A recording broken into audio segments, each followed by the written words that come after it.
Это что, братан? Чтобы госпремию получить, необходимо было депозит год назад еще открыть. Вы можете открыть депозит даже 31 декабря, пополнить счет и получить премию государства.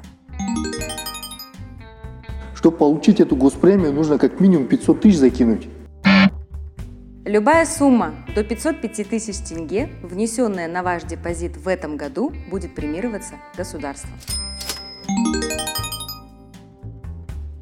Если ты закроешь депозит, госпремию не дадут. Если вы решили закрыть депозит, то можно продать его при помощи онлайн-уступки. При продаже депозита премия сохраняется. У вас что, в Чимкенте 90 тысяч госпремия? У нас в Алматы 101 тысяча.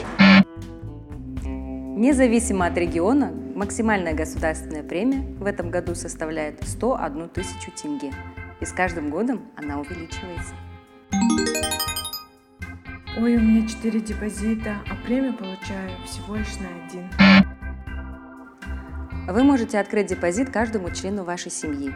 При этом премия государства будет начисляться на каждый депозит.